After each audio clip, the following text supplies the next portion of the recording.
ఆలు కుర్మా ఇలా ట్రై చేయండి, చాలా బాగుంటుంది. వైట్ రైస్ అయినా బగారా రైస్ అయినా పూరీలోకైనా చాలా బాగుంటుంది.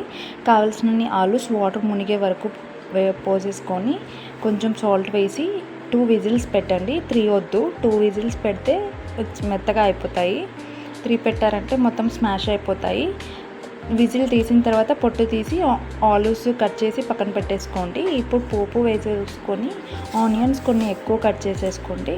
ఇలా పోపు వేసేసుకున్న తర్వాత టమాటోస్ కూడా వేసేసుకోండి. వెంటనే టమాటోస్ కూడా మగ్గాక ఆ పొటాటోస్ ఏవైతే కట్ చేసి పెట్టుకున్నారో అవి యాడ్ చేసేసుకోండి. ఇలా కారం, ఉప్పు, పసుపు యాడ్ చేయండి. పసుపు చూసుకొని యాడ్ చేసేసుకోండి. కారం, ధనియాల పొడి యాడ్ చేసేసుకోండి. ఒక 2 మినిట్స్ అయిన తర్వాత పెరుగు తీసుకోండి. పెరుగు మొత్తం జ్యూసీగా చేయండి. థిక్ పేస్ట్ లాగా చేయాలి. థిక్ పేస్ట్ లాగా చేసిన తర్వాత ఇందులోకి యాడ్ చేసేసుకొని కొంచెం వాటర్ కూడా చూసుకొని పోసుకోండి. ఇంకొంచెం సాల్ట్ సరిపోకపోతే వేసేసుకోండి. ఒక 10 మినిట్స్ వరకు క్వాంటిటీని తగ్గట్టు మగ్గించండి. చాలా బాగుంటుంది టేస్ట్. వైట్ రైస్లో కూడా చాలా బాగుంటుంది. వెజ్ తినే వాళ్ళకి ఇది చాలా నచ్చుతుంది.